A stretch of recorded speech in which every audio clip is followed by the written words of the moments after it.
The flesh is weak. It is pliable. It is compromising. It is corruptible. The flesh avoids pain and discomfort.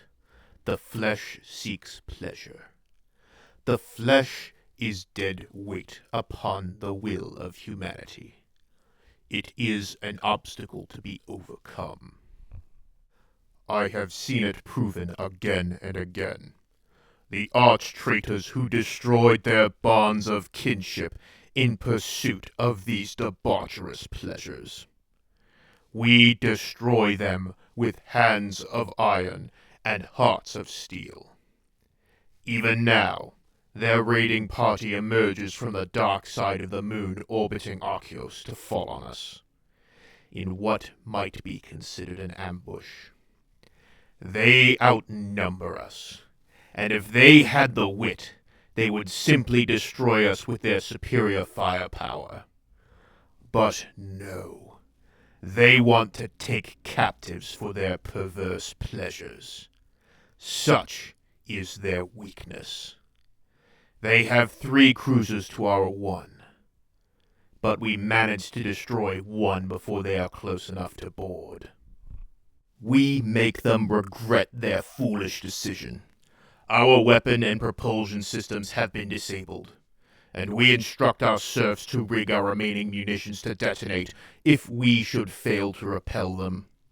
In the narrow corridors and hallways of our cruiser, we litter the floors with their dead.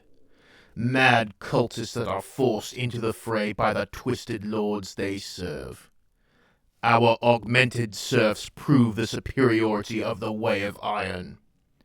The arch-traitors join them in their ancient twisted ceramite. We kill more of them than they of us. But sufficient quantity may eventually overwhelm quality. We order the detonation. We have minutes to evacuate. The ship is my command, and I, Iron Captain Fanuel Metellos, will be the last to leave her. I stand with a handful of my brothers protecting the path to the escape pod. I can hear horrid chanting echoing through the ship, followed by screams and the sound of tearing flesh. My augmetic auditory sensors pick up every single sound crisply and clearly.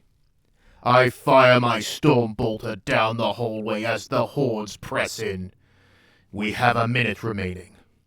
The chanting stops, and I can hear inhuman laughter. It is not long before I see demonettes streaming towards me. We are out of time. I throw an entire satchel of melter grenades down the hallway to buy those precious few seconds. In the blink of an eye, I am in the escape pod, and I am launched. I am free of the ship for the moment, and I can see my crippled cruiser, the Iron Vengeance, being picked apart by vultures. Fire from the twisted traitor ships are picking off the escape pods one at a time. Then, the magazine detonates with the fury of hundreds of shells. The nearby blasphemous vessels pulled in close foolishly for their boarding action and are ripped apart in the blast. 3 enemy cruisers at the cost of 1. I am not satisfied. The blast wave reaches me, and the impact sends me spiraling into the void. I am flipping end over end, faster and faster. With no friction, the intense G-forces slam me to the bottom of the pod.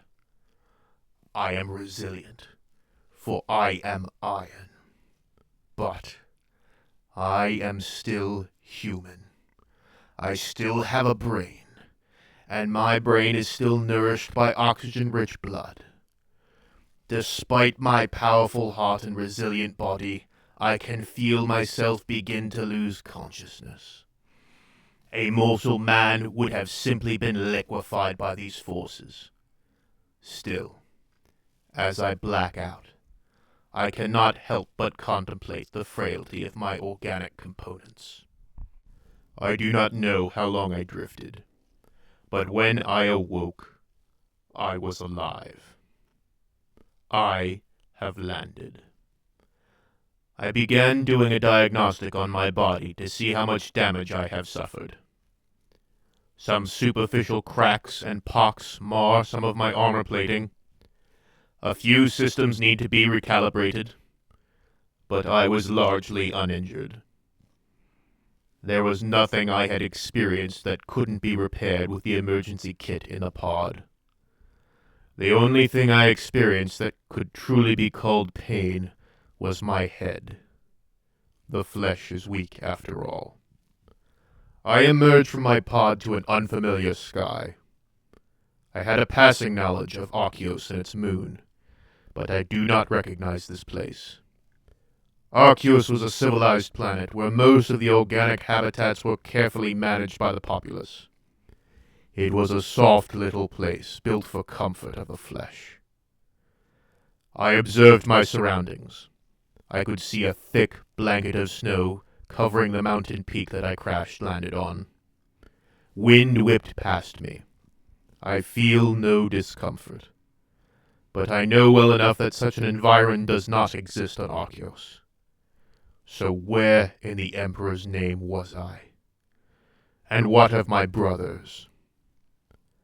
I would need to find a settlement, decipher my location, acquire a ship, and reunite with my company. I peered through the ice and snow and could perceive some kind of settlement down in the valley below this frigid mountain. It does not appear very large, and I see no obvious evidence of technology. Perhaps these are mere agromenials, and they might direct me to their lords. But if this is not Arceus, this may not be a planet under Imperial control. Regardless of the danger, I must return to my brothers. I make a few minor repairs, and then I begin my journey into the valley. The bells were ringing in the temple as the villagers pointed towards Mount Moriah and spoke to each other in hushed whispers. The young novitiate Abaya sprinted towards the temple.